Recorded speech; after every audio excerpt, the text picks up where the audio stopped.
Good morning. Good morning is a teaching. Good morning is the teaching. Because when we say good morning, everybody, this shows everybody wants to be good. Good morning. Should be good in the morning. Should be good after lunch. Should be good afternoon. Nobody says bad morning, bad afternoon. We do say, I had a bad morning, but normally you don't greet each other by saying bad morning, right? So all these pleasantries and exchanges of saying good morning, then also look at your name. Everybody tries to get a good name. Ram, Shyam, Mary, Jesus, whatever, good name. Nobody tries to get a name called ghost or devil or things like that. So this itself is a teaching. And in fact, in tantric practice, there is at a certain point, the Lama gives you a name. And then the Lama would say that as and when I call you by this name, you should imagine you experience great bliss and happiness, something like that. So we should employ all kinds of methods and techniques to lead us to the path of the Dharma. So when you are called by your name, then you have a good name, I know.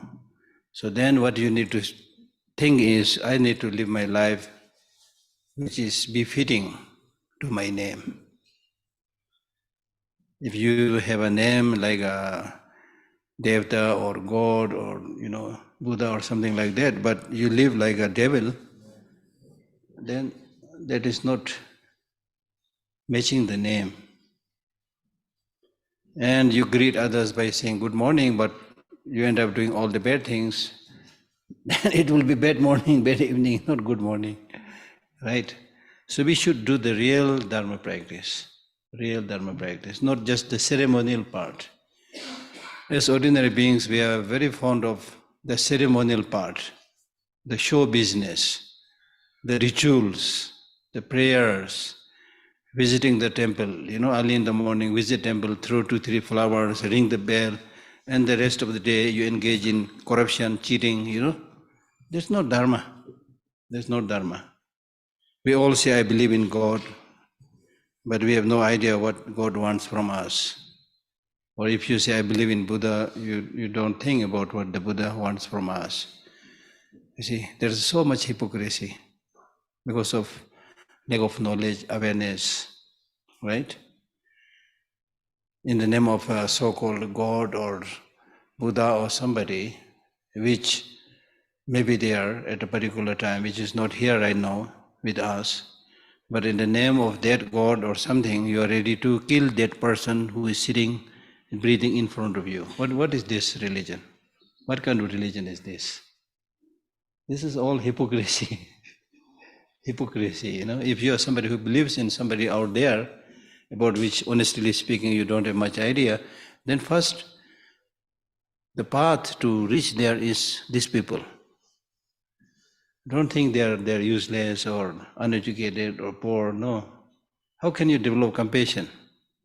You develop compassion by saying, May all these sentient beings are without suffering. In relation to sentient beings, you develop loving kindness by saying, may all these sentient beings meet with happiness. You practice patience in relation to these people. You can't practice patience or develop compassion and loving kindness in empty, right? So these sentient beings, whether they have the motivation to benefit you or not, but they are very kind in that sense. They are your teacher. They are your guru. It's very important. Why we pay so much respect to the respect or so much, we have so much fondness to money. Why? Not because the money has a wish to benefit you. Because you get the benefit. Therefore you pay a lot of regard to the money.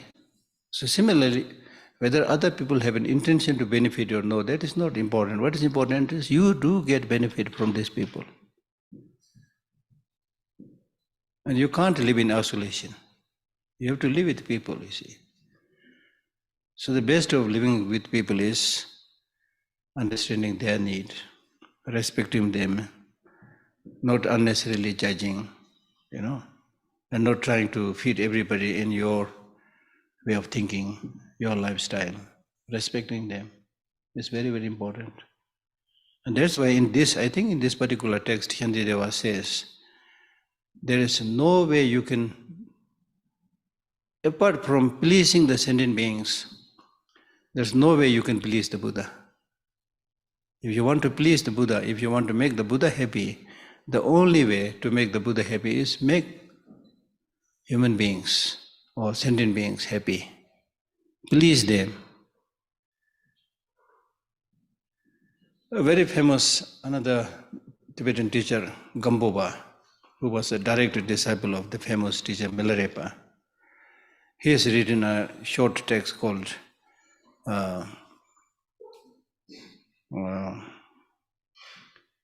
Precious Garland of the Supreme Path. Precious Garland of the Supreme Path. Where he says, if you have so much liking to a woman, you like very much a mother or a woman, but you don't hesitate in exploiting the girl, the boy or the girl or the child of that woman. Okay, for example, if you cut a piece of flesh from the leg of that child and give it to the mother, will she be happy? She will be horrified. So similarly, we keep on cheating, exploiting, bullying people, then go to the temple as if you are a great practitioner. This is hypocrisy. This is hypocrisy. Right? So the first thing, the first game of the lesson is we need to learn to live harmoniously, happily, help each other, be nice to each other. We are not going to live here forever. Right? So wherever you go, you become a contributing member of the society. That's very, very important. That is the only way to change the world. Especially giving such kind of education to the younger generation is very, very important. Right? In the Sutra Alamkara, there is a verse where it says that Buddha is somebody who has compassion towards all sentient beings. And it is because of this, he is always thinking, how can I make these sentient beings meet with loving kindness? How can I help these sentient beings separated from suffering? That means development of compassion. And how can I ensure that they continue to enjoy happiness? That is limitless joy. And how can I increase their happiness? That is practice of equanimity. So the Buddha is, with his compassion, always thinking about how to make these four immeasurable practices available to the people. That they meet with, that they develop loving kindness, that they are free from suffering and develop compassion, that the happiness that they have never be separated, things like that, right? Okay, so it's wonderful that we are here again to read this precious text. So let us continue reading the text. We were reading verse number 15.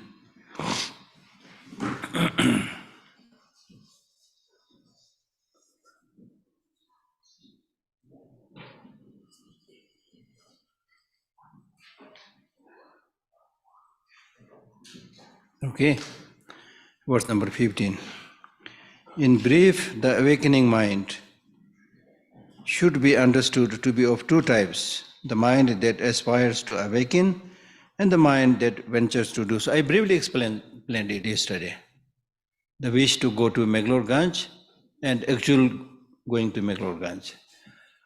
So, which I explained by saying there are two types of bodhicitta: aspirational bodhicitta and engaging bodhicitta. Aspirational bodhicitta is expressing the aspiration, how nice if I become Buddha for the benefit of all sentient beings. Engaging bodhicitta is now, having cultivated that aspirational mind, you take the bodhisattva vow. Vow means that now I will practice, not only talk. See, most of the time, this is important because most of the time, either we don't show interest in any of these teachings, spirituality, or even if we show some interest, we just read a little bit and never do our homework, never practice. It's like going to a restaurant, reading all the menus and not ordering the food and not eating it.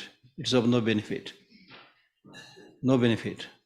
If you don't believe me, then go to a restaurant, read all the menu, don't eat, then see.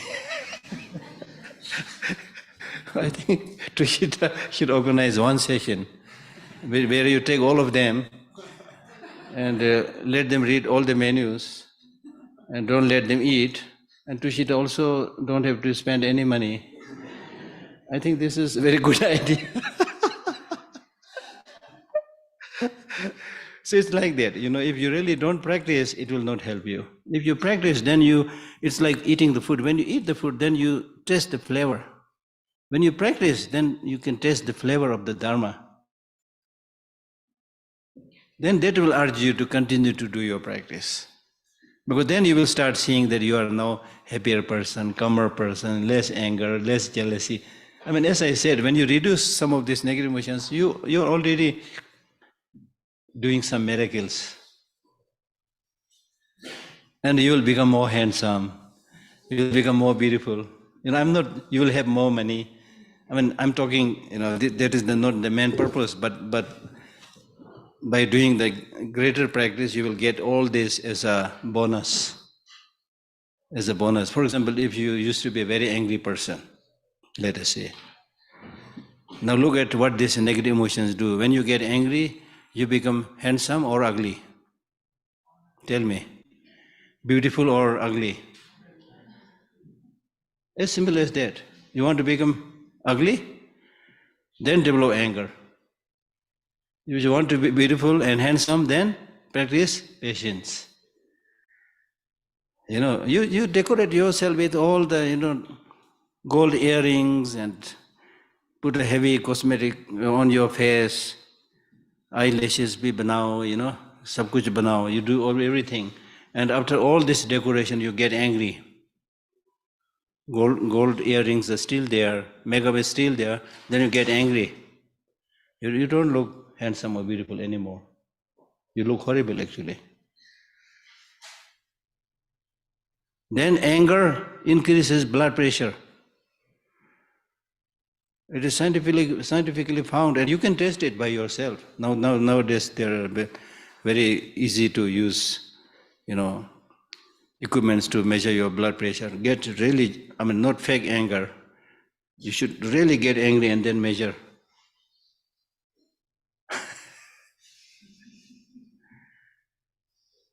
Right? So anger makes you ugly. Anger, and the worst thing is, it'll make you a madman. What is the definition of a mad person? A mad person is who can't judge between what is right and what is wrong and continue to say everything that is nasty. When you get angry, you do exactly the same thing. your capacity to judge between what is right and what is wrong is lost then. Then you are a mad person. You want to become a mad person? No. Then even in terms of money, there are so many cases of people who are hot-tempered and angry and then fighting with other and getting killed. You see? Look at the situation of the conflict that is going on today in various parts of the world. So many people are getting killed, because they are mad, insane. They are joining this group of insanity. And the result is people are killed on both sides in the stupid name of protecting the country or whatever. There's no limit. There's no limit to insanity and madness. So by studying this text, we are supposed to restore that sanity, do away with this madness. Right? Right? Next time you get angry, first thing that you should do is go and watch your face in a mirror. You still look handsome and beautiful, do it.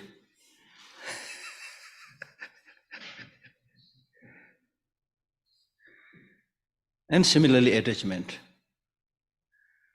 Comparing to anger, attachment looks milder and good, because anger and hatred says, go away. You distance yourself from prayer, get lost, have nothing to do with you. It's very obvious that it is harmful and destructive, but when attachment comes, it comes in a very gentle way. I love you so much. I can't live without you. You come closer to me, Looks very nice. But at the end of the day, attachment is like a drop of oil that falls on a clean piece of cloth. Once that attachment gets obsessed with that object, you get stuck there. You become immobilized. I mean, if you don't believe, look at the flies. Because of attachment to the field, they go there and stuck there and die. And we are no exception. You see? So in the long run, attachment is very much more destructive. It comes in a gentle way, so people don't pay much attention, but it's very destructive. Be it environmental degradation, be it lack of harmony, be it air pollution, be it water pollution that we see today in the world is because of desire, unchecked greed, desire, attachment to things.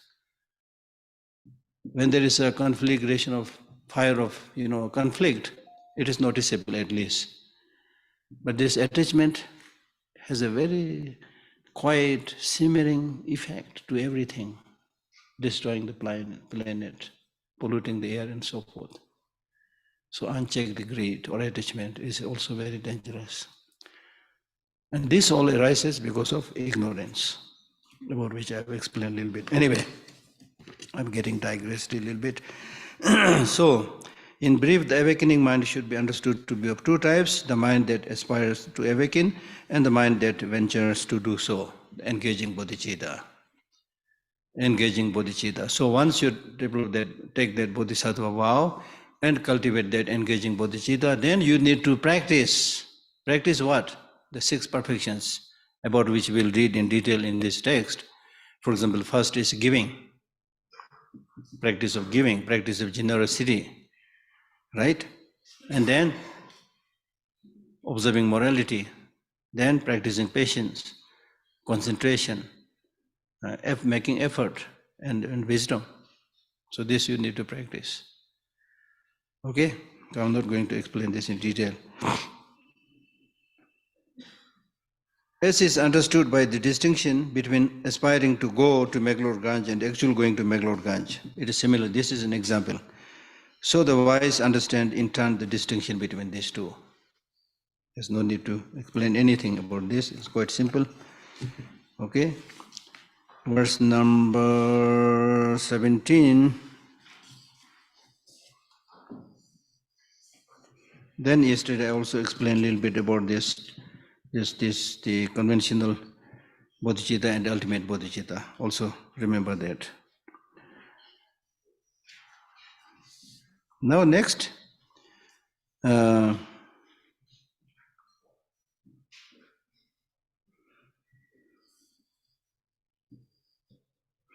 of course, if you have time to study more, then we can talk about this 22 different types of bodhicitta. 22 different types of bodhicitta. The bodhicitta which is like a gold, which is like a ground, which is like a reservoir, and so forth. Okay?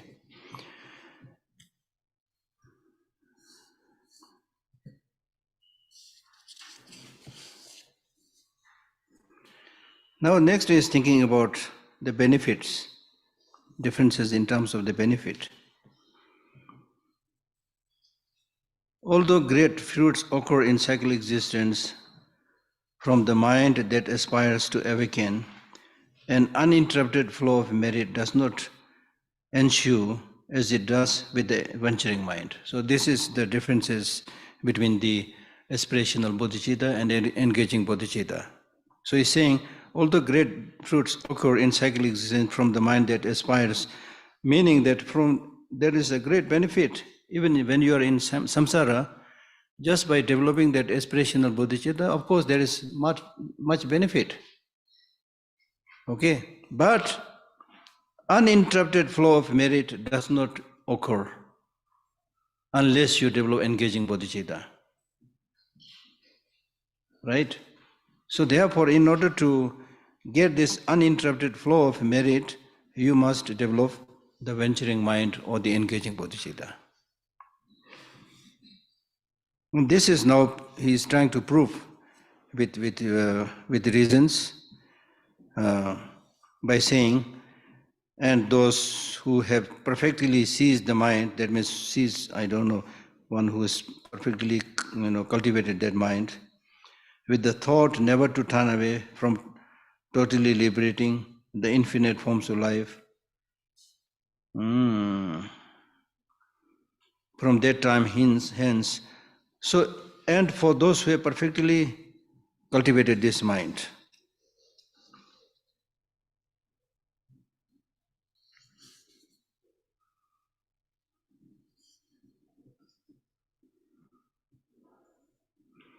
with the thought never to turn away, meaning that I will never give up this mind.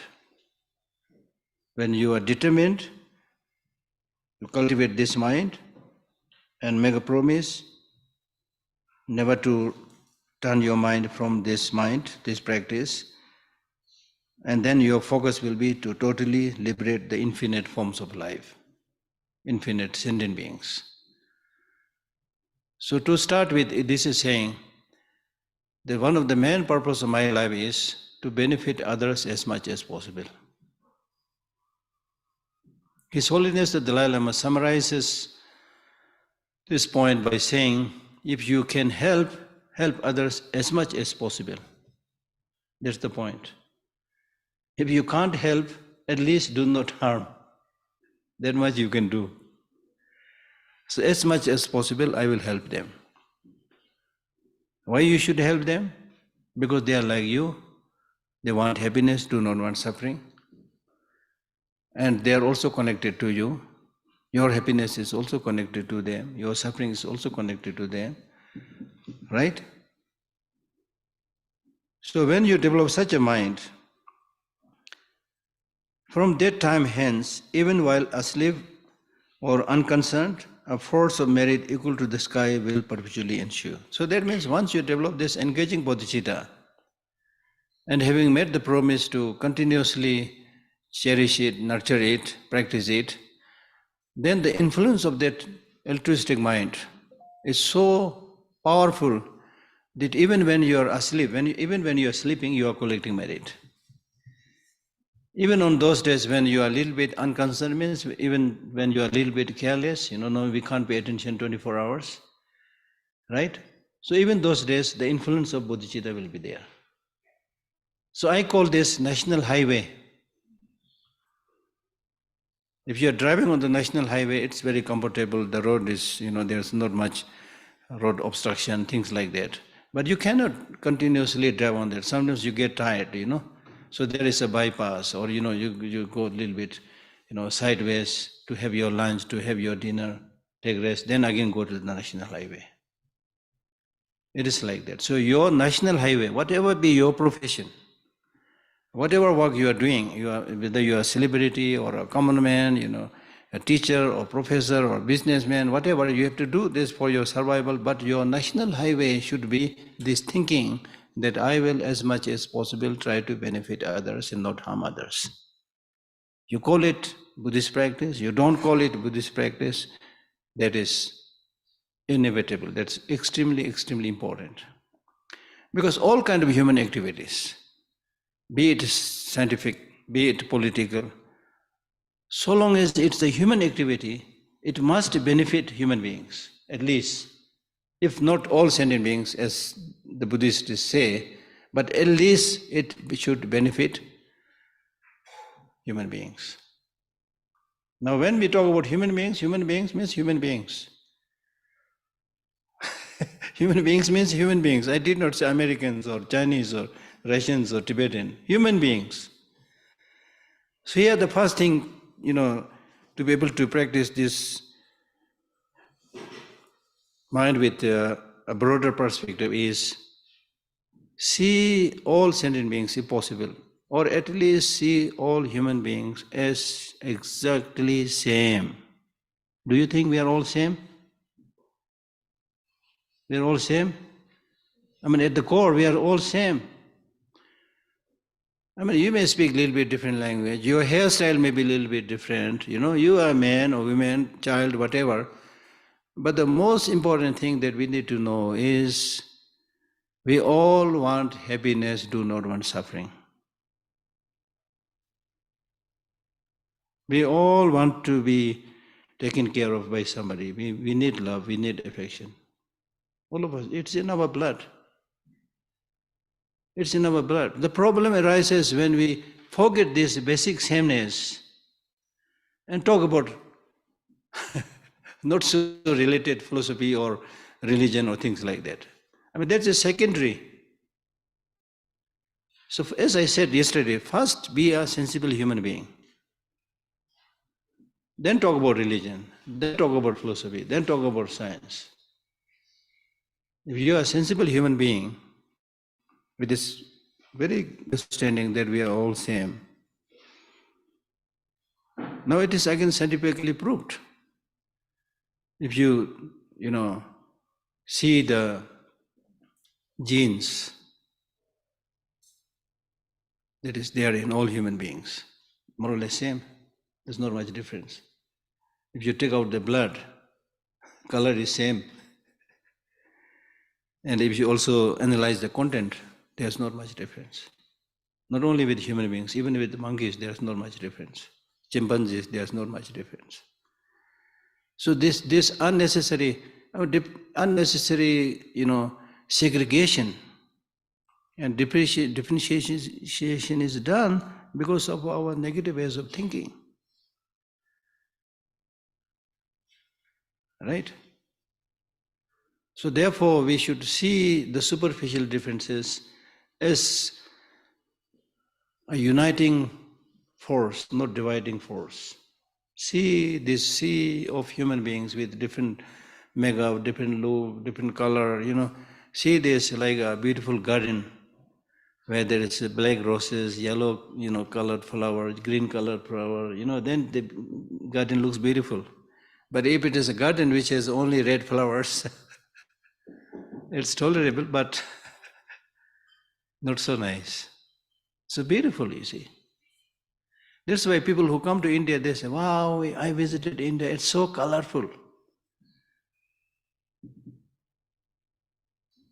Right? So it's very, very important to see the sameness and don't run after this, the so-called stupid nationalism and other things that fool people saying that you should die for your country. Why should I die for my country? What is my country? If my country is great, then I should live and serve that country, not die for that country. Right? I should live as long as possible to continuously serve that country, not die. But there's so much fooling around, and majority of the people they're honest, they're innocent, so they're easily duped by some of the demagogues, eloquent people. So they go after this segregation, division, killing each other, which is really no point, no meaning at all. Okay. So therefore, this is so wonderful. From that time hence, even while asleep or unconcerned, a force of merit equal to the sky will perpetually ensure. So that means your mind is the most important thing. If you mentally develop that broader perspective, that altruism, that bodhicitta to benefit all others, if that is, as I said, something like your national highway, then whatever you do generally will have the effect of that positive mind. Your mind is the key. So that is what he's saying. Okay? For the sake of those inclined towards the lesser, the Hinayana vehicle, or sometimes we say Sarukayana vehicle, this was logically asserted by the Tathagata himself in the sutra requested by Subahu.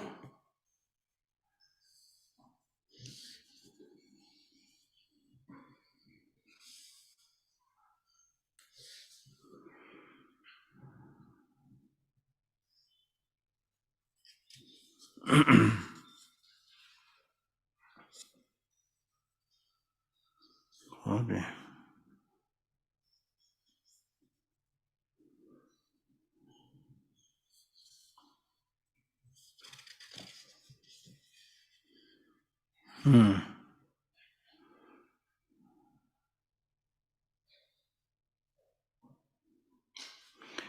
So this is saying that this teaching is given not simply for the sake of those who are inclined towards lesser path, so that they gradually come onto the greater path of the Mahayana. It is not just for the sake, this one says for the sake of those inclined towards the lesser vehicle. This was logically asserted, meaning that although this may have been taught to the lesser vehicle, to gradually bring them on the greater vehicle, the Mahayana vehicle, but that was not only the reason. The main reason is to help them develop appreciation of the qualities of bodhicitta and its benefits, and with that ascertainment, conviction, that they will gradually follow the Mahayana path. For the sake of those inclined towards the lesser, this was logically asserted by the Tathagata himself in the sutra requested by Subahu. So there is a story, that's taught there. So this is basically establishing the benefit of engaging bodhicitta by citing quotations. The quotation is from the sutra requested by Subahu.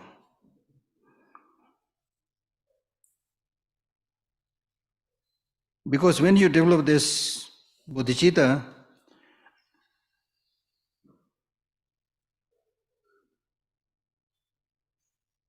then in terms of the focus of the bodhicitta, it is countless sentient beings.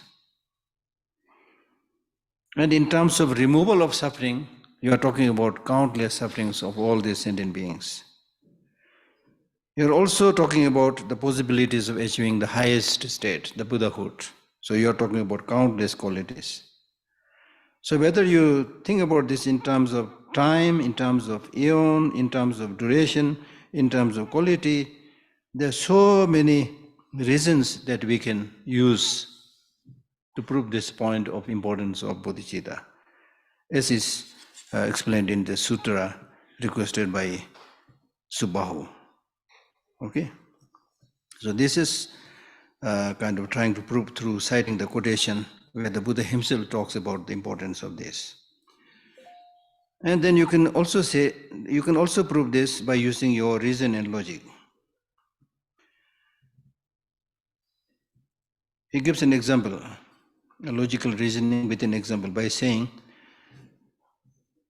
if even the thought to relieve living creatures of merely a headache is a beneficial intention, endow it with infinite goodness, then what need is there to mention the wish to dispel their inconceivable misery, wishing every single one of them to realize boundless good qualities?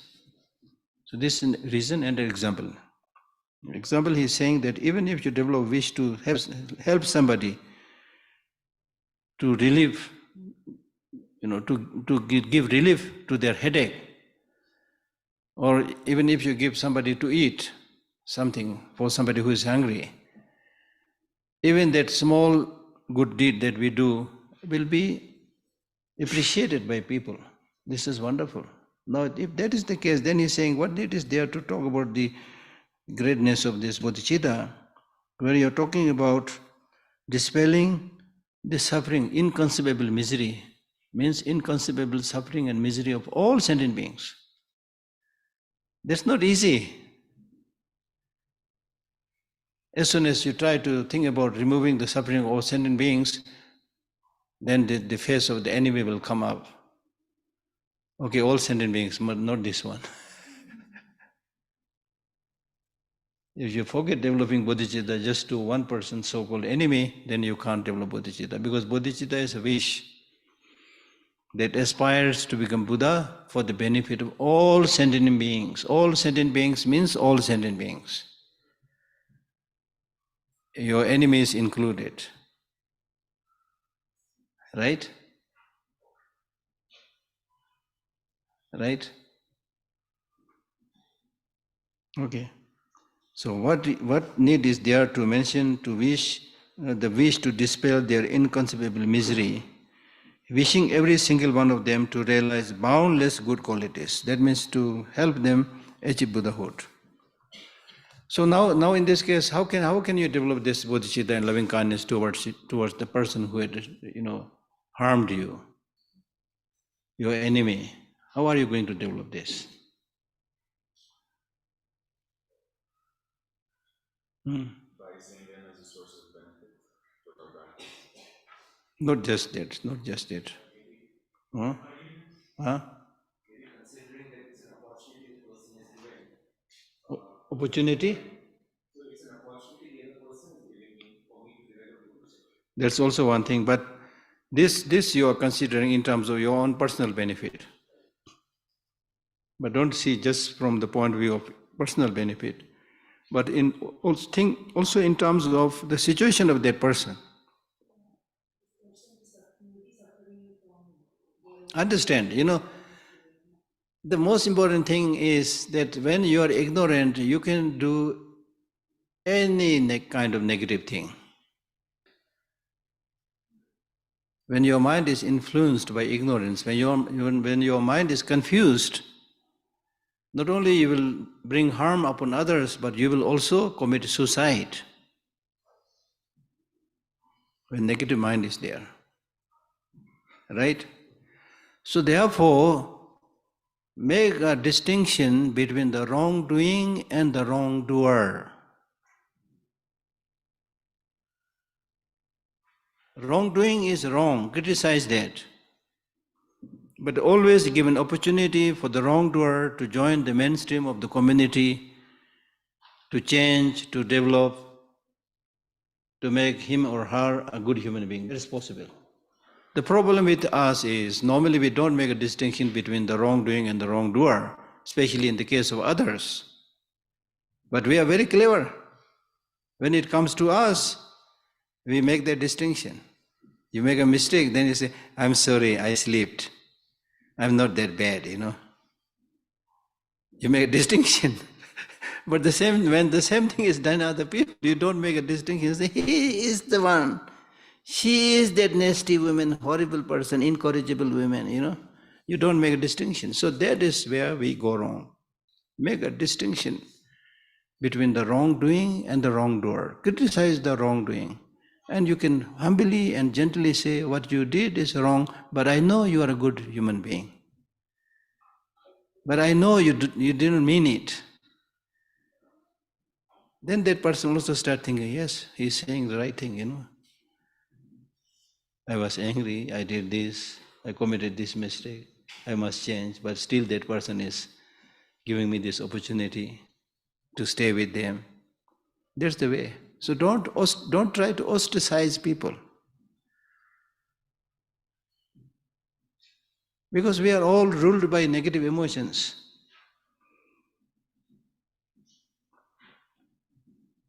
Just like a good physician or doctor does not get angry when sick people come.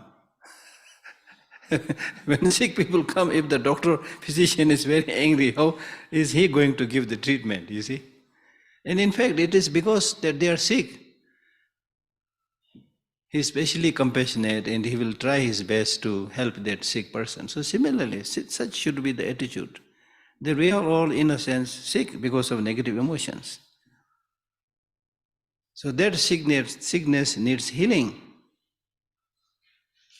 Not ostracizing, not kicking out from the society. Right? That is one very important thing. The second thing is, we should have genuine loving kindness in our mind towards everybody. Enemy, not enemy, friend, whatever. And the so-called division between the enemy and friend, there is no certainty. Today's your beloved friend might become sworn enemy tomorrow. Today's your sworn enemy might become your dear friend the next day. There's no certainty. There's no certainty. The so-called your beloved child that you very fondly take care today must have been your enemy in the past life. The so-called your enemy in this life must have been your very close brother, mother, sister. They appear in different forms due to the result of negative karma. For example, if you mistreat somebody very badly this life and see that person as your enemy, next life that person will be born with you as your child and you need to repay that wrongdoing by showing kindness. You can't escape the fruits of law of causality. Right? So what is really important is see the problems of everybody. The so-called people who are in the higher ladder of the society, higher rung of the society, they have more mental problems. The rich people, the celebrities, at a distance looks nice, but they have a lot of mental problems.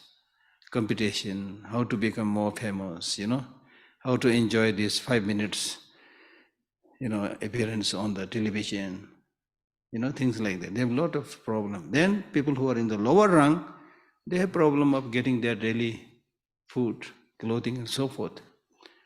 So it is through the physical suffering and mental suffering, we are all inflicted by these two types of suffering, physical and mental suffering. This reminds me a teaching by the 7th Dalai Lama, very famous teacher and a very eloquent writer. So, in one of his teaching text, compositions, where he says,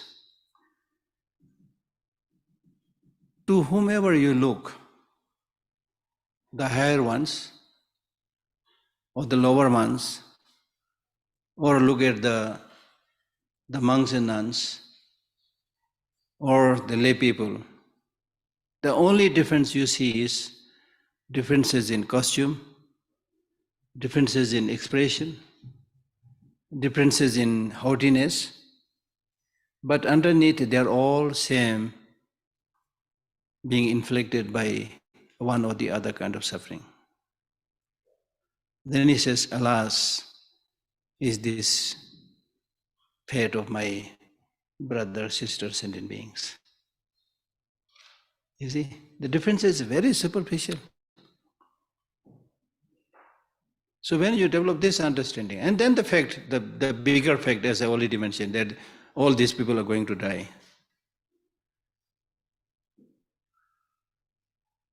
And they are, right from the birth, they have started experiencing suffering. So therefore in Buddhism we say birth is suffering, aging is suffering, sickness is suffering, death is suffering.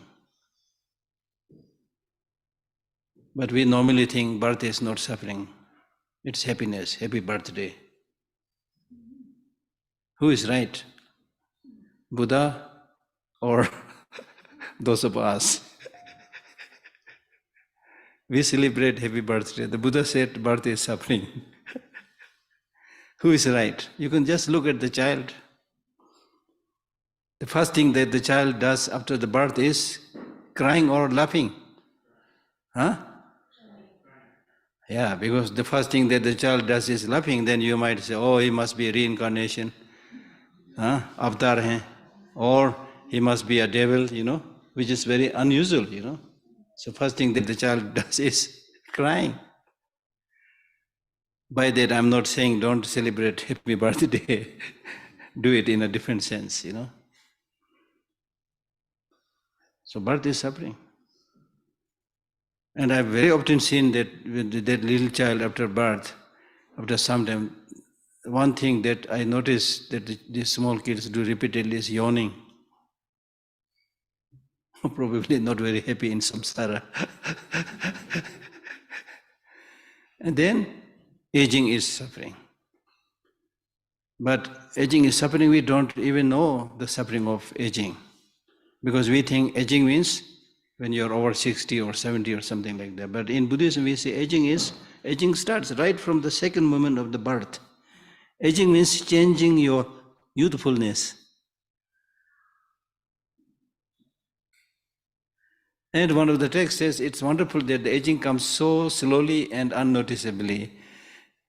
If there's an onslaught of aging, for example, you are a very young, smart-looking boy, young boy or girl, and go to bed, and next morning you get up with white hairs and wrinkled faces, you will die of heart attack, shock.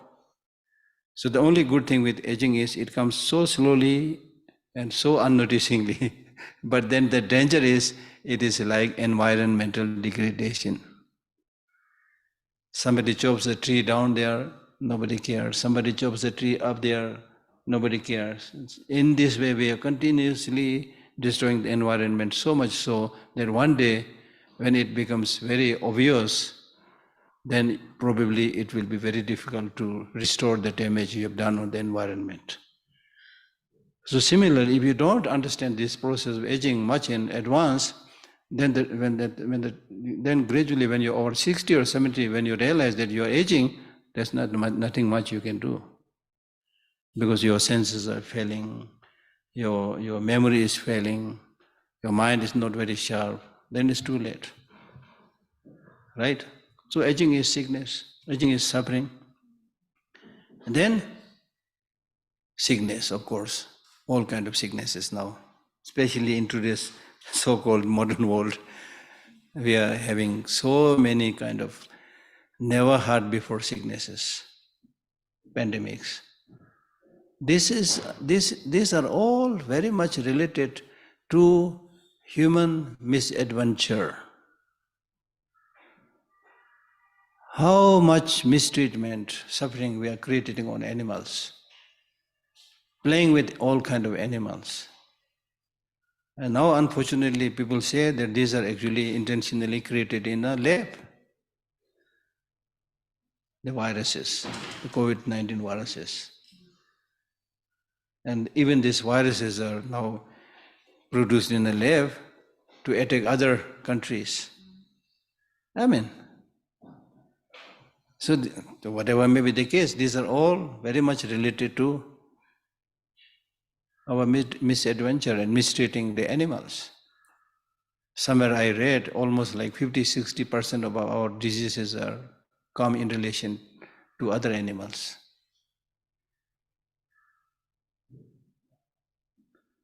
So after 3-4 days, we are having 5-6 days conference here in Dharamsala, which is on animal consciousness. So it's important to talk about animal rights, animal consciousness. In Buddhism, as far as possessing consciousness, there is no difference between animals and human beings. It's only a difference is only a degree. They all want happiness. They all experience suffering. They also have a limited amount of expressing their gratitude. Recently I saw a very elderly person who was very sick and hospitalized. And when he was healthy, he must be feeding pigeons. And one of these pigeons somehow, flew all around to look for that person. And he managed to, come through the window and sat on that sick old man.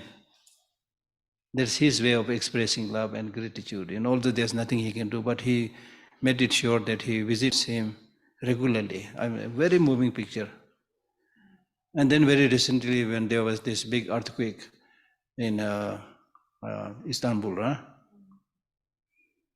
and you have seen dogs who are looking for their owner and trying to take them out from the rebels of the destruction, you see. So they all have this feeling of, a limited feeling of loving kindness or whatever, So therefore, it's very important to know how to live with the nature, with the environment, okay? Very, very important. Because the environment that is there around us is actually the place where the rest of the sentient beings live. If you are genuinely somebody who is talking about helping all sentient beings, then also help the places where they live. They live in the rocks, they live in the water, they live in the trees. When Tibet was free, although technologically and scientifically and materially we accept that Tibet was not developed. But now when we look back from another perspective, Tibet was the most developed country. Because, we live within nature. And water means drinkable, wherever it is. Water means drinkable. In Tibet, we never ask this question, is this water drinkable or not drinkable? Now, even when you check in a 5-star hotel, you are not sure whether the water that is available through the tap is drinkable or not drinkable. I personally asked one of the employees working there in a 5-star hotel, can we drink from the tap? He was not sure. He said, maybe. This is the way, you move the shoulder, maybe. So not so sure, you see. So that is the situation, you see, that's the situation. Right?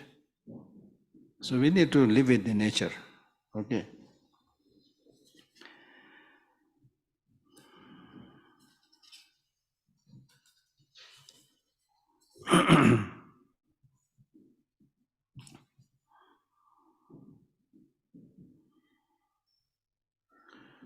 Verse number 23. Do even fathers and mothers have such a benevolent intention as this? I mean, this is a challenging question. This bodhicitta is such an amazing, supreme mind that even your father, so mothers don't have that for you. Your father may be very kind, your parents may be very kind. They give you extend all kind of helps. But there are not many parents who will say, cultivate bodhicitta.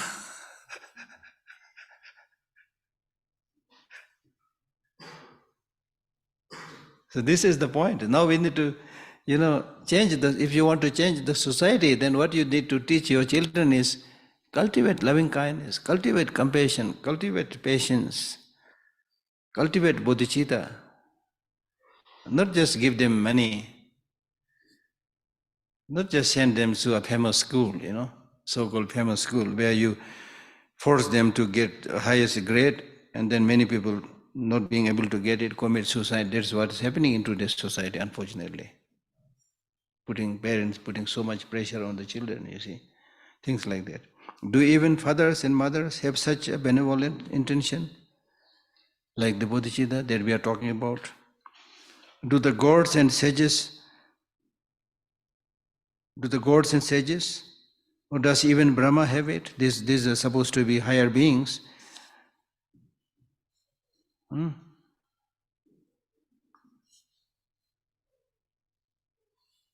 So what he's saying is, in the worldly stance, even your fathers and mothers, they might think about the children's long life, that they are free from sickness, disease, that they become rich, they become powerful.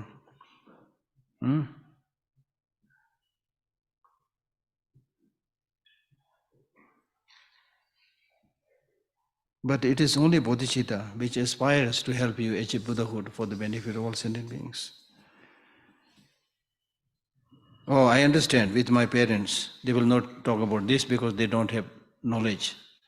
So this is answered by saying, then what about the gods and sages? They have better knowledge.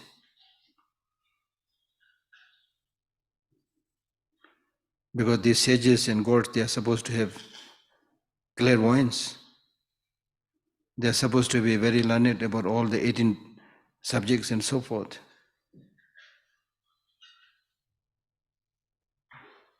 Right?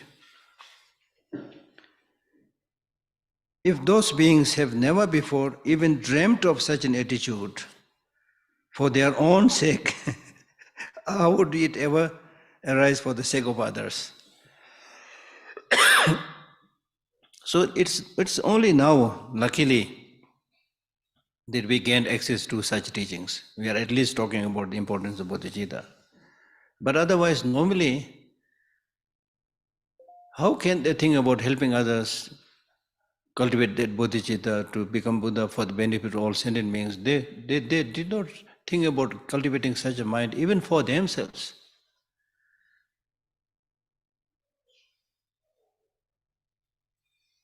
I mean, if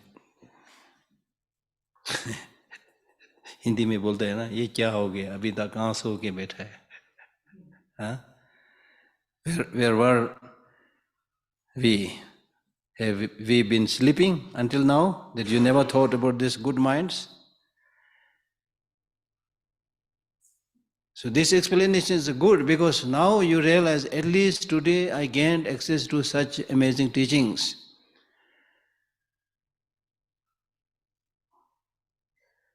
How nice if I become Buddha for the benefit of all sentient beings. You are not saying, if I become Buddha, I will relax.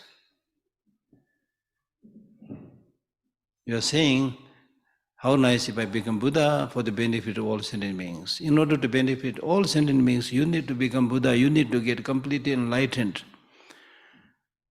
It's only then when you get completely enlightened, you have the capacity to help others, because you know what is their mental state right now. You know what they have been doing in the past many lives.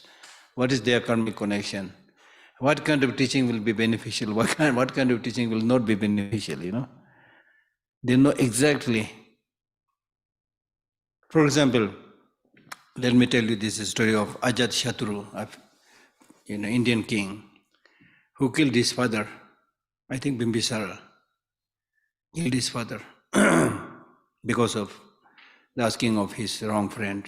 His wrong friend said that unless you kill your father, we'll never get an opportunity to become the king. So let us kill our fathers. So he killed his father, Bimbisara. Then having killed his father, he also came to know that patricides and matricides, that means killing father and killing mother, is a very, very heinous crime. Very heavy crime. The one who give you birth, life, if you kill them, as a very, very heavy negative deed. He heard about this. Then he went into depression. What to do now? I already killed my father, what to do? Then somebody said, the only person who can help you is the Buddha. You go and seek his advice. So with a depressed mind, he went to the Buddha and said, this is what I did. How can I now purify this negative deed? The Buddha said, there's nothing to worry. Why are you worrying? Father and mother are to be killed. The Buddha said, why are you worrying? Father and mother are to be killed. Buddha said this because the first thing that he wanted was to take him out of that depressed state.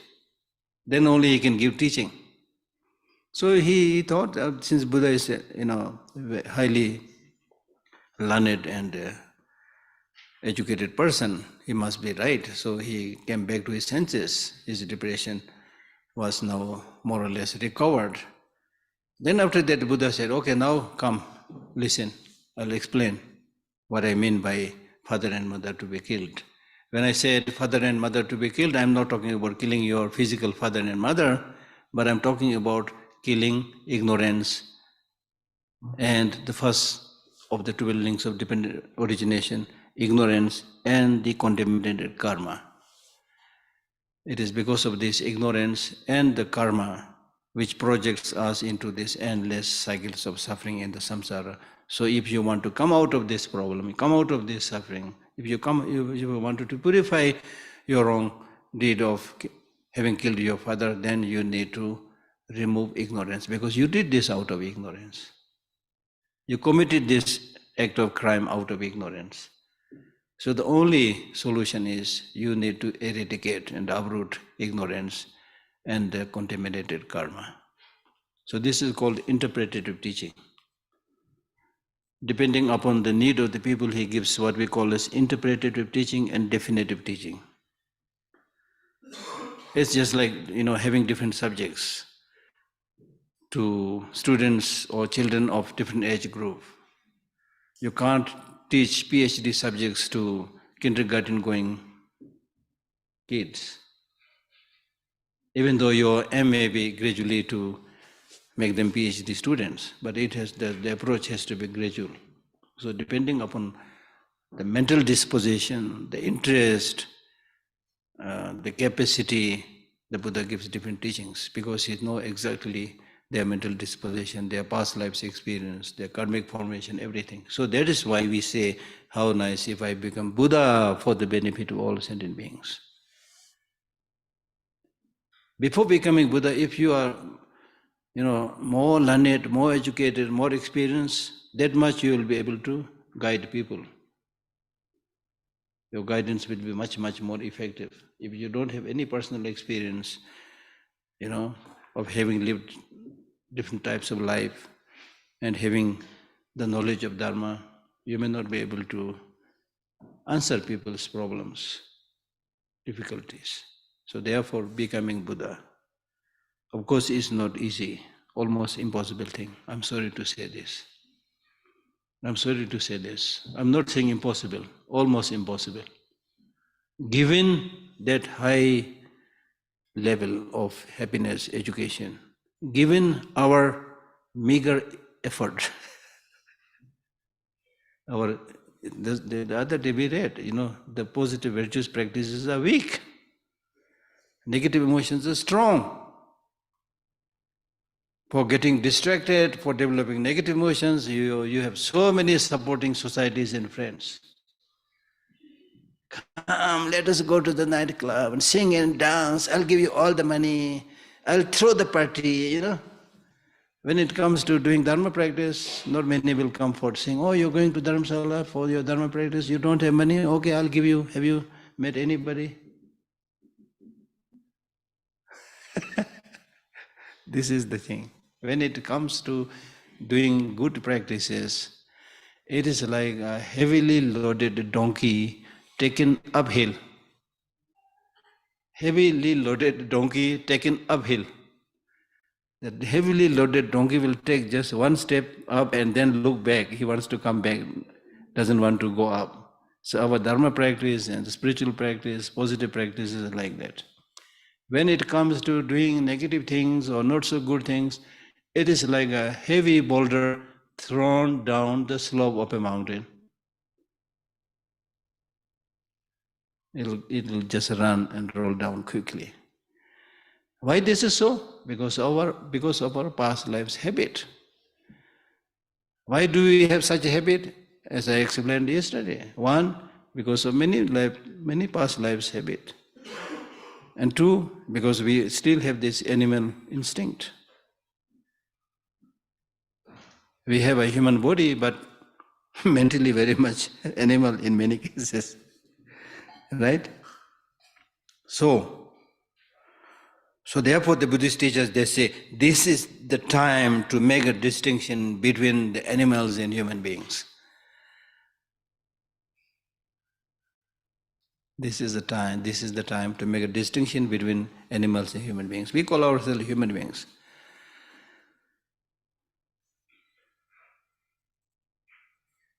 Okay?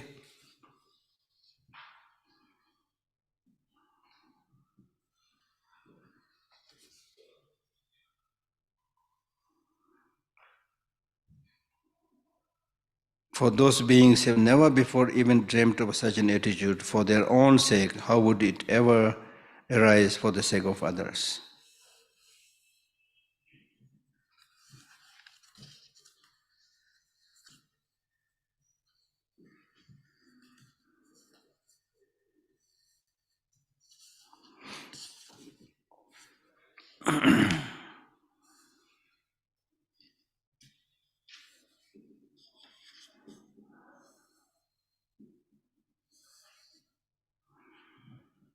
This intention to benefit all beings, which does not arise in others even for their own sake, is an extraordinary jewel of the mind, and its birth means development of this bodhicitta, is an unprecedented wonder.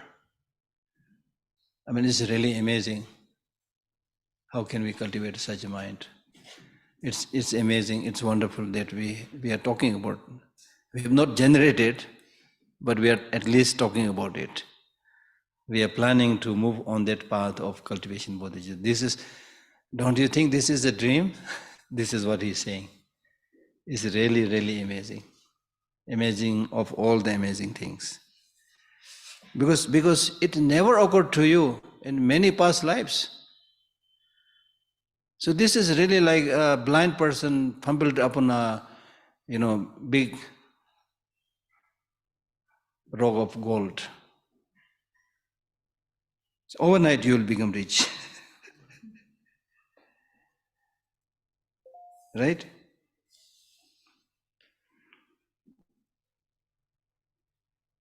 How can I fathom the depths of the goodness of this jewel of the mind? This bodhicitta is the jewel of the mind. The panacea that relieves the world of pain and is the source of all its joy. Now imagine if every single individual in this world is a bodhisattva. Imagine. You don't have to talk about liberation, enlightenment, and all these big things.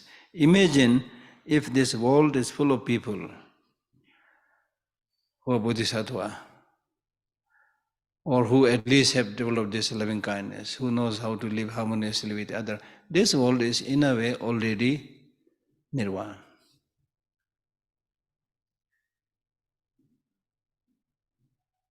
Environmental destruction will not be there. Conflict and killing will not be there. Wastage of mineral resources will not be there. And it will be full of people with contentment, ready to help each other, playing, singing, dancing, whatever.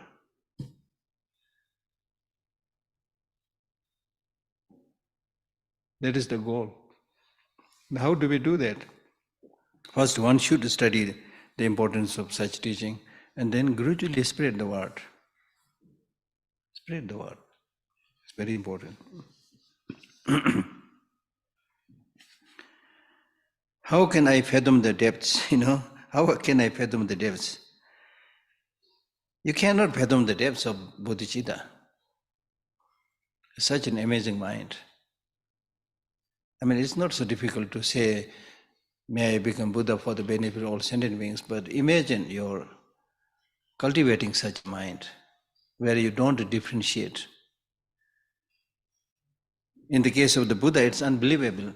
There is a statement which says, if Buddha is flanked by two people, on his two sides, flanked by two people, one who is his enemy and has a very sharp knife and starts cutting piece by piece on the left side of the Buddha's body, hurting him, harming him. Then another, Buddha's friend, anointing his right side with sandal, fragrance and massaging his right side of the body. One, chopping. Buddha will see no difference between these two people. We can't believe this right now because our mind is so small. But it is possible. We have that potential. For example, if a mother who has so much love to her, let us say, single, little, cute child, if the mother has only one child, which is naughty, innocent, cute, and unfortunately, suddenly, if this little child falls into a pit of fire, what will the mother do? In most cases, the mother, without a second thought might jump into the pit of fire to save that child. This mother, not necessarily a Buddhist mother, any mother. This shows we have the potential, we have the capacity. We are not making it manifest. We are not highlighting it.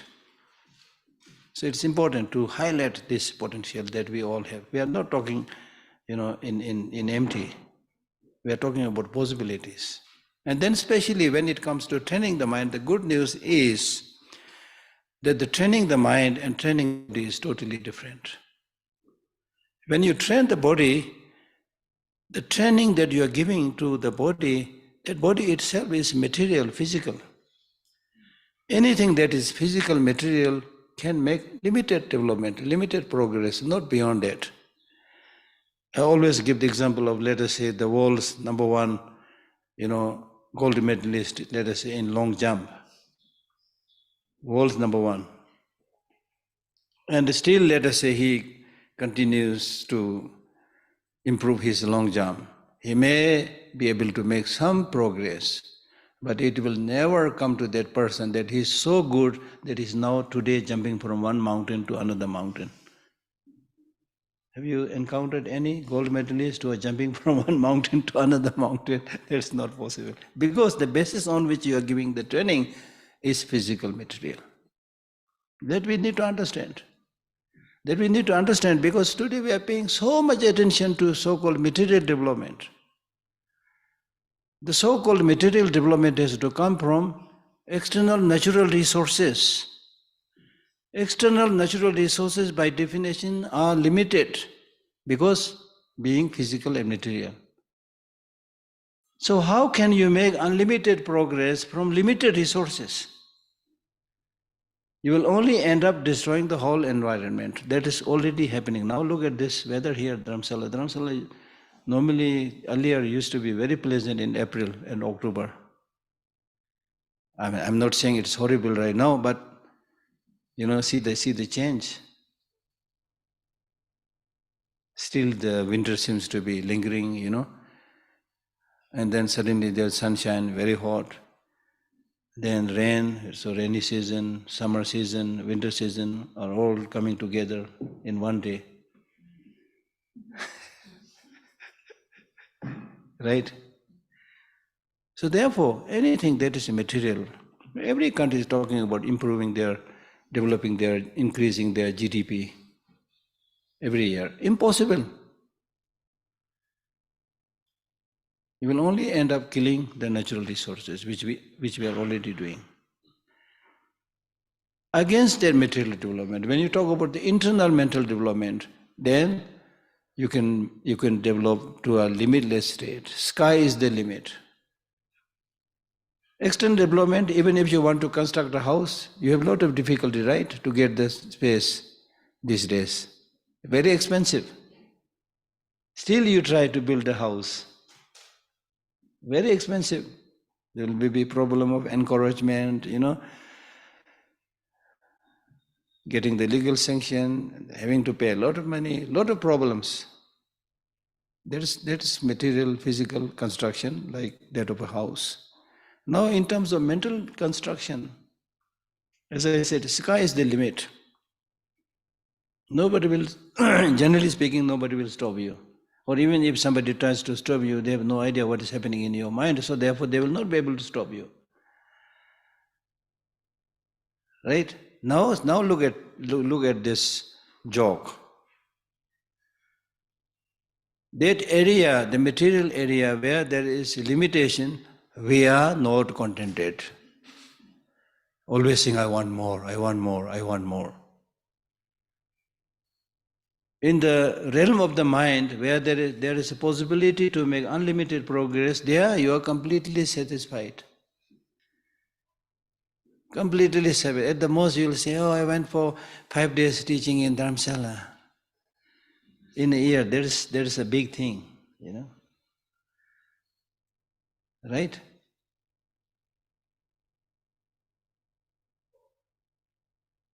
So in Buddhism what we are saying is, use this mind and make unlimited progress, unlimited development, so much so that there is a possibility to become Buddha, or at least possibility to become a Bodhisattva, or at least a really, really good human being. That's a possibility if you make an effort. And once you do it, there will be total happiness in yourself. Whether you're rich, you will be happy. You will not get crazy.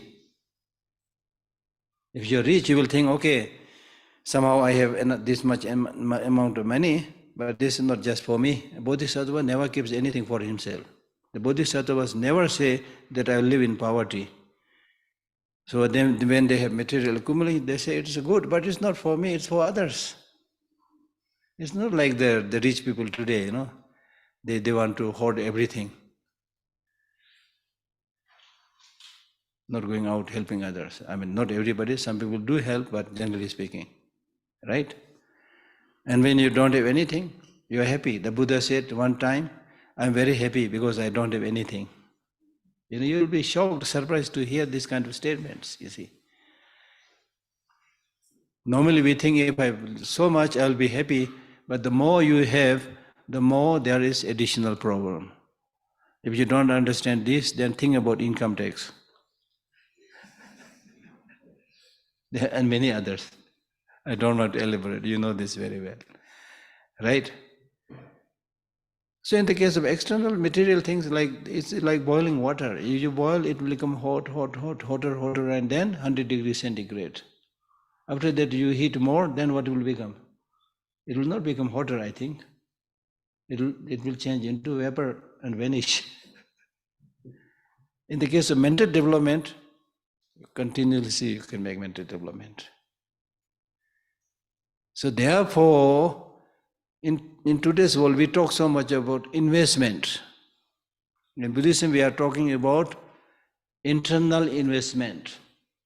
When you do this internal investment, wherever you go, you have courage, you have calmness, you have harmony, you have peace of mind, and all of these inner qualities will never become excessive baggage. The material belongings, the Buddha said, don't keep too many things, they are excessive baggage. Nobody listened. Now today, when you check in at the airport, they will say, Madam, sorry, excess baggage. You have to pay for it. You have to pay for it.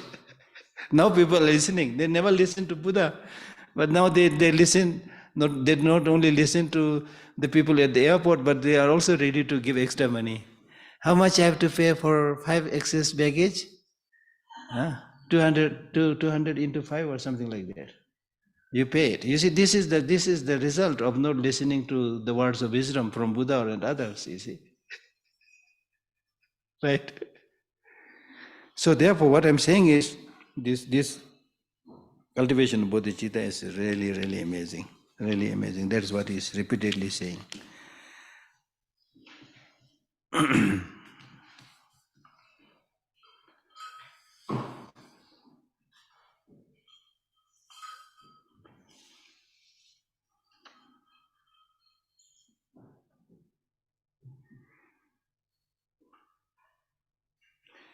If merely a benevolent intention excels veneration of the Buddha, then what need to mention striving to make all beings without exception happy? Okay? If mere a benevolent intention of helping others is more precious than giving lot of material things, And excels veneration of Buddha means if you cultivate this wish to benefit others, this is much better than making offerings to the Buddha or making venerations to the Buddha. Since this being the case, what need to mention? Striving to make all beings without exception happy. Because when you talk about helping all sentient beings, you are talking about sentient beings whose number is equal to the space. And your what need to mention? Striving to make all beings without exception happy means making them all become Buddha. Making them all become Buddha.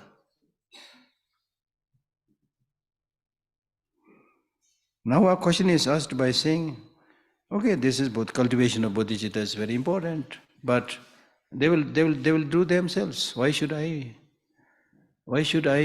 volunteer to teach them bodhicitta and all those things? They will do it if you think something like this.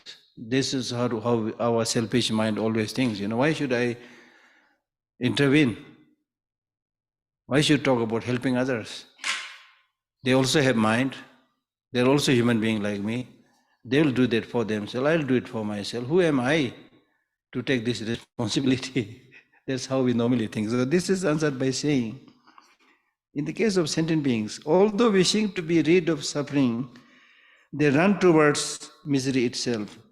Although wishing to have happiness, like an enemy, they ignorantly destroy it. That meaning that although sentient beings want happiness, but because of ignorance, they destroy the cause of happiness as if it is their enemy, because of ignorance.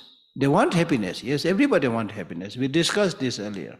But because of ignorance, they destroy the very cause of happiness. They don't talk about loving kindness. They don't talk about patience. They don't talk about bodhicitta.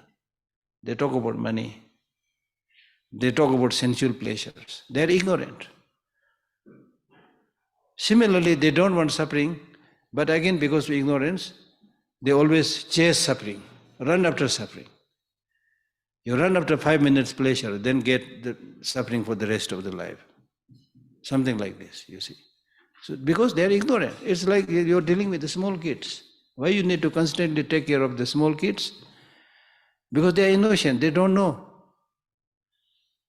They might jump into the fire or whatever, you see. So you need to keep a constant watch where your children are playing, what they are doing, what they are eating, So similarly, a bodhisattva has to watch all sentient beings and help them. They don't know, therefore you need to help them. That's what he's saying. Although wishing to be rid of misery, they run towards misery itself because of ignorance. Although wishing to have happiness, like an enemy, they ignorantly destroy it. So they destroy the cause of happiness and cultivate the cause of suffering. So that means what you want and what you do are contradictory. You want a long-lasting happiness, what you do is, you end up running after sensual pleasures, immediate sensual gratifications. That is the problem. So therefore you need to help them. That's what he's saying.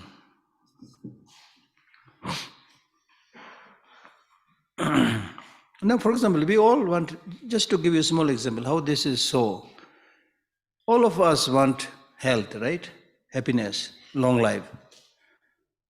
If you want health, you need to be careful what you're eating. What is your lifestyle?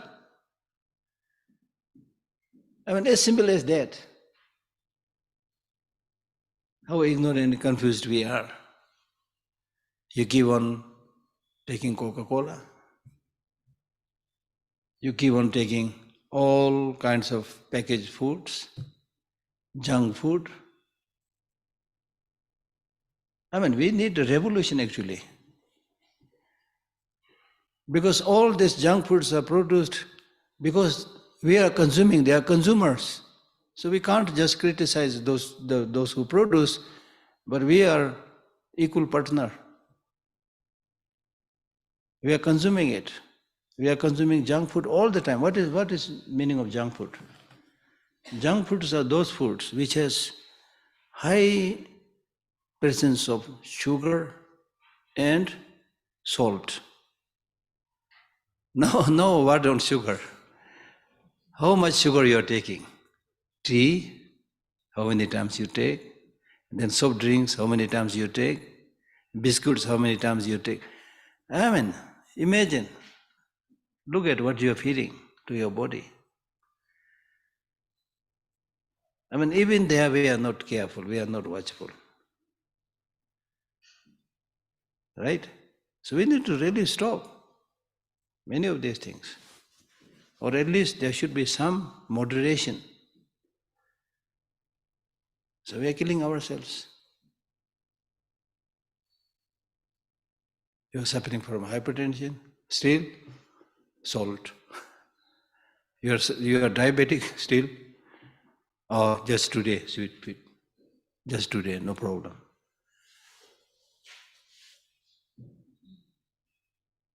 So we need this kind of mindfulness and awareness in our everyday life, our lifestyle, what we are eating, with whom we are going, all these things. If you really want happiness, if you don't want long-lasting happiness, then the choice is yours. Do whatever you want. That's what these teachings are saying. For those who are deprived of happiness and burdened with many sorrow, it satisfies them with all joys, dispels all suffering. That means this bodhicitta is important, very important for those who are without happiness, for those who are burdened with sufferings. So it is bodhicitta that satisfies them and gives them all kind of joy.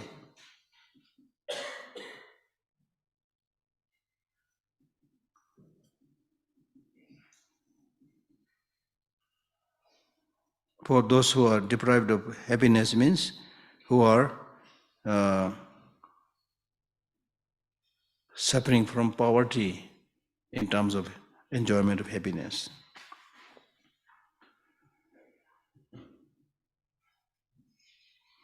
So there are a number of sentient beings who are without happiness.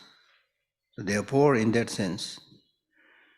And in terms of sorrow or suffering, they possess many causes for suffering. So therefore they are in a very sad situation. Therefore, what should we do to those people who are deprived of happiness and who are burdened with many sufferings? What should we do? We need to extend loving kindness. He uses the word joy. Joy or loving kindness. That loving kindness and joy should be extended through the development of loving kindness. So through development of loving kindness, give them all joys. All joys means temporary joy and long-term joy. With loving kindness. Dispel all suffering. How will you dispel their suffering? You will dispel all their suffering by developing great kindness, great compassion. Compassion is a mind which says, how nice if all sentient beings are without suffering. So it is with the development of loving kindness, you make them meet with all kind of joy and happiness in this life and in many lives to come. And with the development of great compassion, dispel all their sufferings. And clears away confusion. That means with development of great wisdom, you show them what to adopt and what to practice, and that way remove or clear away confusion or ignorance. So this being the case, where is there a comparable virtue like bodhicitta? Where is there even such a friend? Where is there merit similar to this? So bodhicitta is something that has no comparison. Ordinary human friends, in spite of their wishing to help you, they may not be able to help you. But if you have these inner qualities like Bodhicitta, they are best friend, reliable friend. When you are depressed, they will encourage you, lift your spirit. Right? When you are arrogant, it will reduce your arrogance. So these inner qualities are your most reliable teacher, reliable friend. If you develop these inner qualities, wherever you go, you will be fine. The rest, as I said, the external material facilities are more or less excess baggage. Right? So where is there a comparable virtue? There are many good things like loving kindness, compassion, things, they are very good, patience, very good. But is there a virtue which says, may I become Buddha for the benefit of all sentient beings? Even compassion doesn't say that. Compassion is very important. Compassion says, how nice if I'm able to remove the sufferings of all sentient beings. But it's not talking about how nice if I become Buddha. Right? So therefore, where is there a comparable virtue? Where is there even such a friend? Such a friend. You have many friends, but have you friends who shows you, who always tells you what you should be doing, what you should not be doing? Or even if there's one, do you have a friend who really knows what he's saying? Right?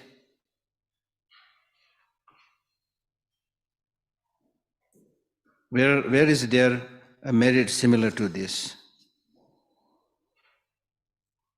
Merit means the fruit that you get by practicing this.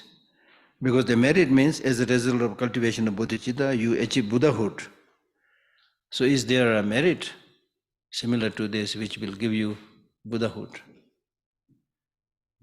If whoever repays a kind deed is worthy of some praise, then what need to mention the bodhisattvas who do good without is being asked of them?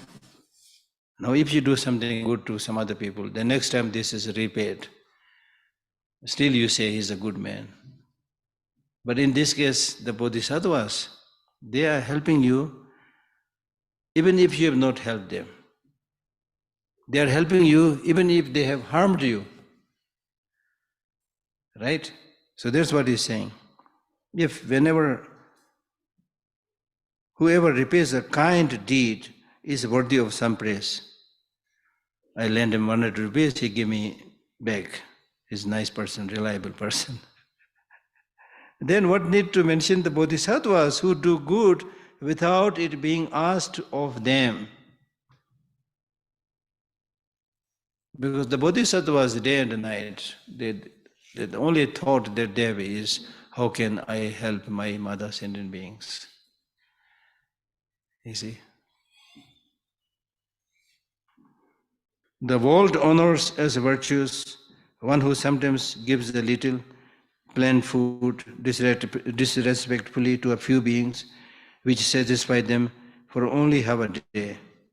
Now, according to the worldly ways of doing things, the world honors as virtues someone who sometimes gives a little. You know, that person is not giving something, food or other things all the time, but sometimes gives a little. And what he gives is not very special food, but ordinary plain food. And that also he gives it not respectfully, but disrespectfully. That's what we do. For example, if there is a beggar, if he's asking money, how do we give the money? Normally we don't give. If you give money, how do you do? You just throw it down. You're looking down. In many cases we say, Leo bhag jao, take this and get lost. You see? Then great bodhisattvas like Aryadeva, when somebody came to test his power of bodhicitta, requested him to give his eye, and it is said he took out his eye and gave it respectfully. I mean, this we can't imagine right now, how this is possible. But again, I can give you example about the possibilities of such things. When your mind is trained, right? You practice the very practice of giving. You are encouraged to practice giving So therefore, when the Bodhisattvas hear the sound of somebody begging, they feel very happy. Oh, there is an opportunity to practice merit, to practice virtue. It's not like I was thinking, oh, the devil beggar is coming. You know? Right? Now it is scientifically proved that giving is so good. Normally when you give something, for example, I have this one watch. I give it this watch to others, then I am without watch. I lost something. That's how we feel. But now interestingly, scientifically, they discovered whether the giver is more happy or the receiver is more happy. They found the giver is more happy. Actually, it looks like the receiver should be more happy because he gets this watch, whereas I lose my watch. But because the happiness is related to your mental state, this is scientifically found. Quite recently, somebody scientifically did a test on this, and then they found that the giver gains more happiness than the receiver.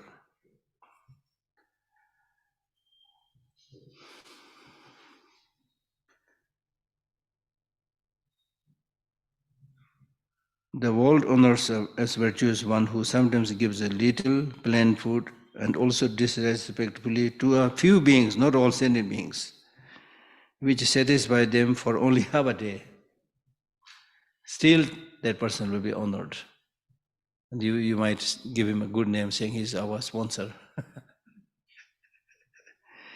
If this is the case, then what need to be said then of one, the Bodhisattvas, who eternally, not one day, half day, eternally bestows the peerless bliss of the Buddhahood, the Sugata Buddhahood, upon limitless number of sentient beings, thereby fulfilling all their hopes. The Buddha has said that whoever bears harmful thought against a benefactor such as a Bodhisattva will remain in hell for as many eons as there are harmful thoughts. That means, so that this is saying that therefore, because of their kind thought and kind deed, the Bodhisattvas are very, very important. They are dedicated to help all sentient beings become Buddha. So because of this, they are great quality, great inner, virtuous quality. If you do something against them, it's very sinful. In plain language, I should say, if among your society, if there's somebody who is really working very hard to improve the lot of the society, if you discourage that person, it's very sinful. You need to encourage those people, support them. That's why as a Buddhist, with the recent happenings with His Holiness, with the sticking of the tongue, when people said many bad things, those of us who understand Buddhism, I said, oh, they are committing a very, very heavy sin. And I always say this with the Chinese leaders who always try to bully and, destroy his name. They are committing such a horrible sin, which they don't know, unfortunately. But when it comes to experience the result, it is not whether you know it or not, you will experience the result. Right? Yeah. So there the Buddha has said that whoever bears a harmful thought against a benefactor such as a Bodhisattva will remain in hell for as many eons. Means if you develop this negative emotion for few instants, few seconds, to that number you will have to remain in hell. Countless eons. Eons is almost like countless. But to make it more understandable, what I said earlier is when you see good people doing good things, never discourage them. Never become jealous. And unfortunately, we human beings have this natural tendency to get competitive and jealous.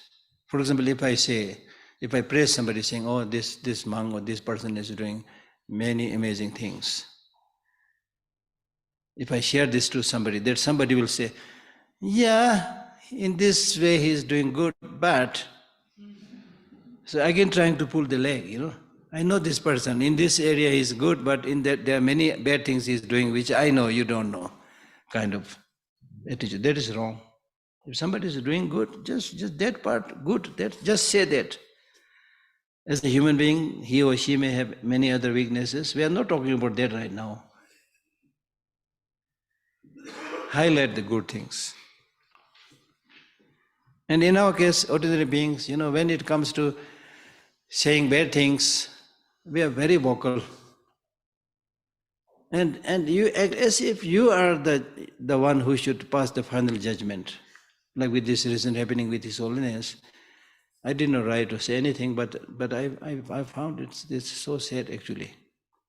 Those people who are killing hundreds and thousands every day, these people who are now trying to attack His Holiness, I watch and I can say this safely, these people never have said one word against those murderers.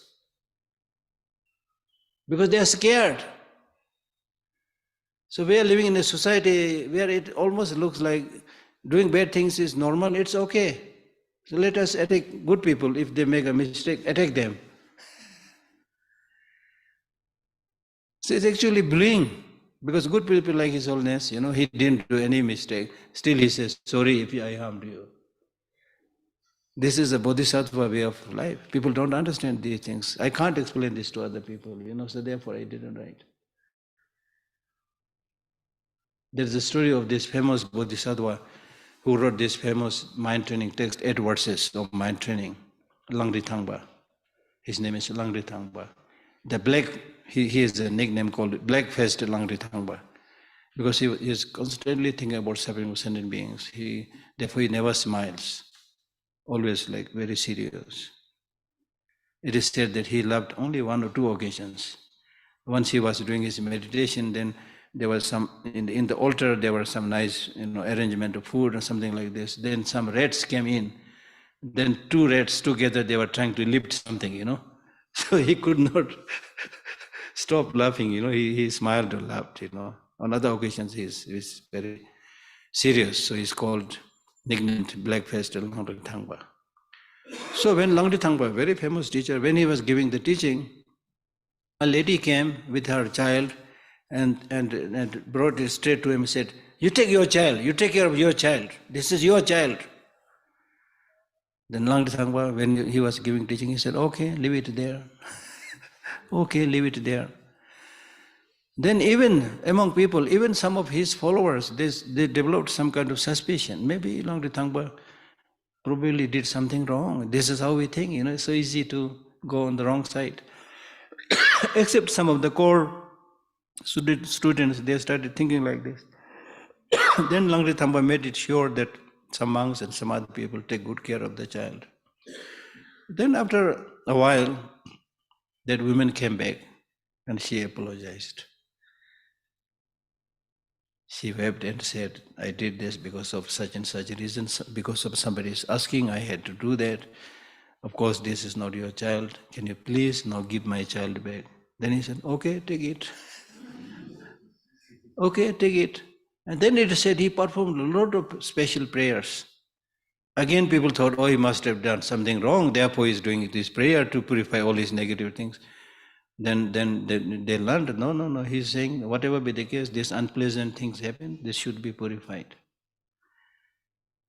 So therefore now many people are saying, oh, His Holiness must have done something wrong, therefore, because he apologized. You see, this is our mentality, you see. He's not saying whether he's right or wrong, he is simply saying, if my action has hurt you, I'm sorry. He's not trying to justify this in the media, he simply wrote this to the parents and children. And the parents, children, after the meeting, they very clearly said, no, it was just a gesture of kindness and love, nothing else. Like this, we'll never understand what this really, really great beings.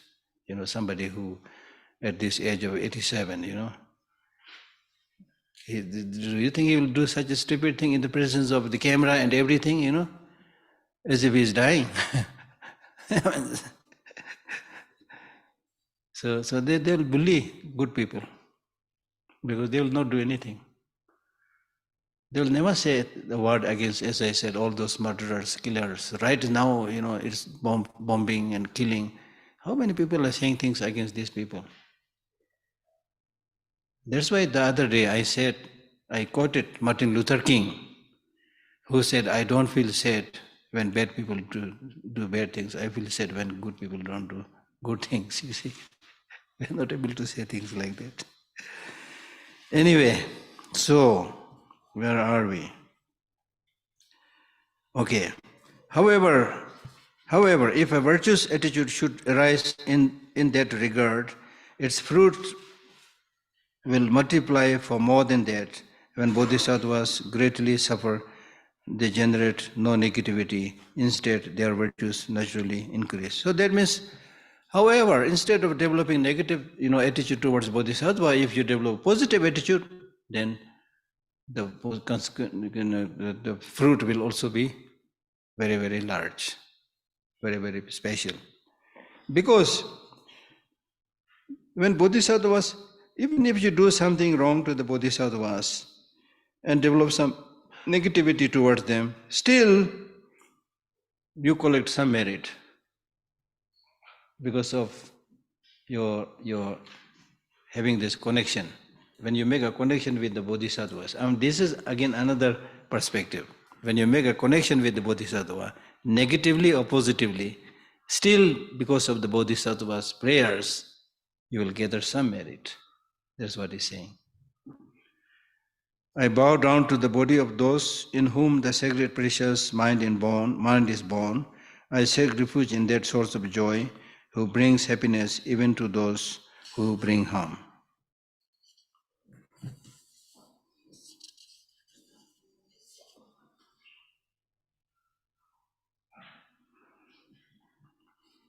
I don't think you need any explanation here.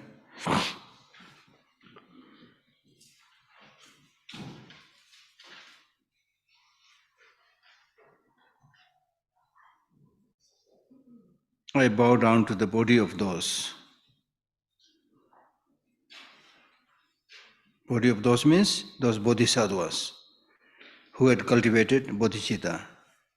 I bow down physically, verbally, mentally. When you pay homage, you should pay homage physically, verbally, mentally. That means that shows your total dedication. Just like you are cheering the group of the football players, which is on your side. When you cheer them up, you mentally feel very happy that they are playing well. Then physically you also get up. Wonderful, wonderful, give another kick. And then verbally also you shout. So like that. To show total dedication, you bow down physically, verbally, mentally to those body, means the body of a bodhisattva that has cultivated bodhicitta. This is important because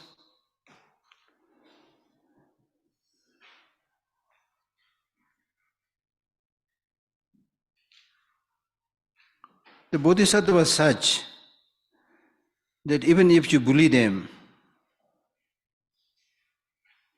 and make a negative connection, still that will have positive fruit. Because in their mind they have this sacred, precious mind of bodhicitta, which is source of peace and happiness for everybody. So therefore I take refuge in them. So that is what this verse is saying. So this concludes the first chapter.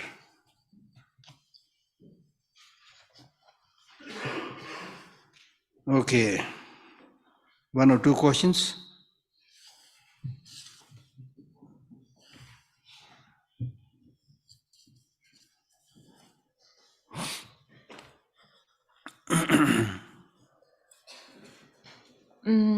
Well, this is probably a little sensible question. I feel a little uncomfortable about asking it, but since you've mentioned it, I know that there's a lot of confusion in some people about this issue of this sucking the tongue of the Dalai Lama, His Holiness, and I was wondering if you could explain it, because some people see it as a sexual misconduct, and if you could just give an explanation.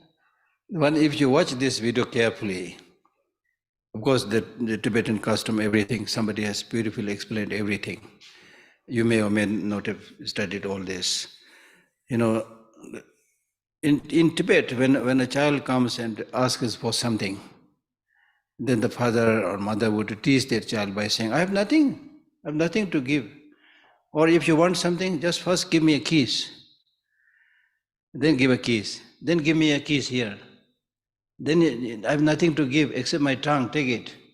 This is a joke, Now this is a cultural background. Then also the actual happening, if you see, His Holiness says the same thing. First the child asks for a hug, and then of course gives the hug. Then he said, give me a kiss. Then suck my tongue. He was not really meaning that child suck his tongue. When the child comes a little forward, then he gives a pat and goes back. You may not have seen that one. So that unfortunately that made bizarre, not clear, and cropped and then circulated. So things like that. Yeah. Then also, as I said, no sane person would do it in front of a camera. You see. Anyway, yeah. Thank you so much. Yeah. Yeah.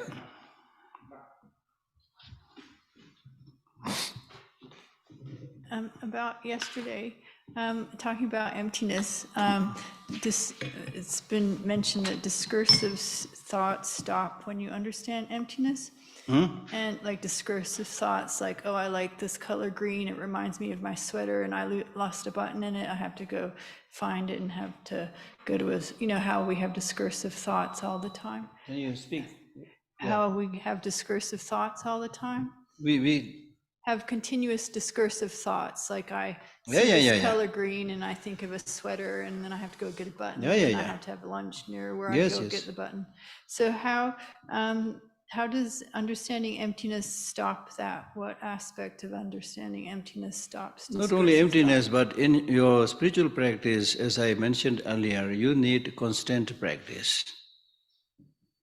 When you do your practice constantly, even the so-called very difficult practice becomes very easy practice. The so-called difficultiness is very much dependent upon your practice. Let me give you an example. For example, if you have an enemy who you are very fearful, and even by hearing the name of this enemy, you used to tremble.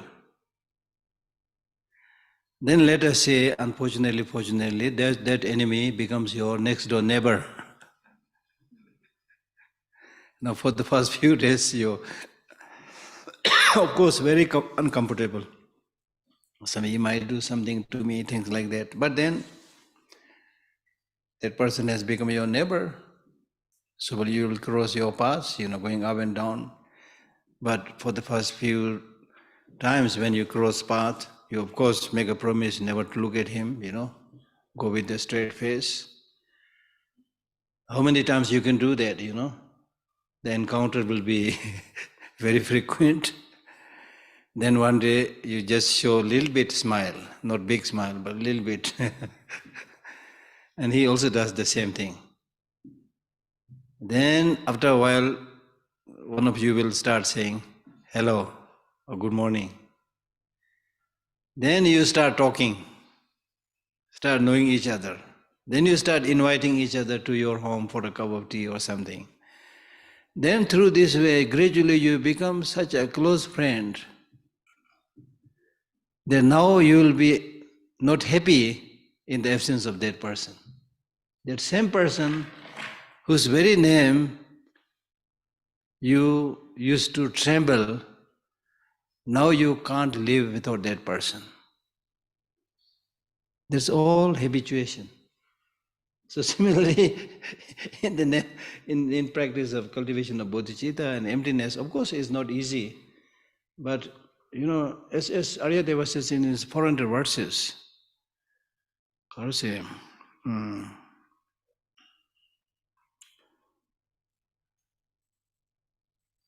where he says, even if you develop some kind of, even if you raise some questions towards emptiness, that will cut the root of samsara asunder. Even if you ask questions, what is emptiness? You develop some kind of, curiosity. Ask some question.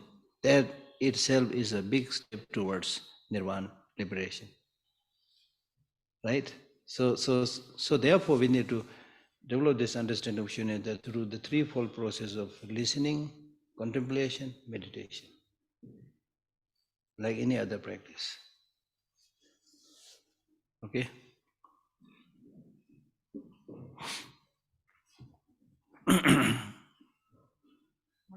One more, yeah, right down there. So you spoke about distinguishing between wrongdoing and wrongdoers, that wrongdoing is bad but wrongdoers are not. But so my question is, what about habitual wrongdoers, habitual offenders? Shouldn't some resistance be offered to them? Shouldn't they be exposed so that they don't commit the sins again? Yeah. So it's almost like saying, shall we help those people who are addicted or not? Right? Even if somebody is highly, addicted to drugs and other things, we always try to help them. So addiction to negative emotions is even much more stronger. But that does not justify that we should not help them, because they are sick. And sick people must be helped. Right? So any kind of addiction, we should try to help that person who is addicted and help that person overcome that addiction. And it is possible, slowly, surely. I've seen many people who are addicted to drugs and addicted to many things. Suddenly they come back to senses and they become a totally different person. So never give up hope. Right? Yeah. It is very difficult to accept that the person is addicted. That is a bit, clearly visible that person is suffering, but the person is looking healthy physically or mentally, but they are doing wrong thing with art. It is very difficult to accept them and very difficult to forgive them. How can they do that? How they don't understand that? This is exactly what the Buddha talks about us. The Buddha said, how come you do not understand this? I've been saying that you are addicted to anger, jealousy, and it's so obvious.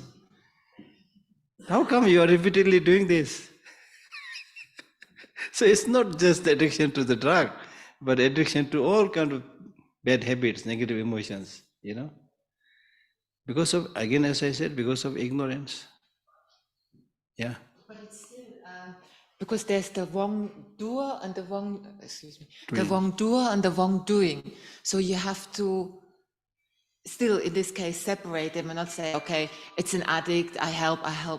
You still have to separate and not condemn, but you don't have to accept the wrongdoing, just you help the person. Yeah. But you don't let them, not get away with it, but make yourself suffer repeatedly from what they're doing. You just support the person. That's what I was saying yesterday when I was explaining the differences between loving kindness and attachment. When you develop loving kindness and compassion, you help wholeheartedly, you help others wholeheartedly, but you maintain a distance. So that in the process of helping others, you yourself doesn't become a victim. You see? So this is true in all kind of human relationships. The famous Indian teacher who visited Tibet, Kamal Shil, he has composed this book called Stages of Meditation. In that book he says, when it comes to making relationship with other people, it should be like your relationship with the fire. If you go too close to the fire, and indeed if you try to touch the fire, it will burn you. So stay a little bit away from, but not too far, because if you stay too far, you will not get the warmth of the fire. You see? So in human relationship also it should be like that. Okay. Good news? You know the rest, huh? Lunch break is good news.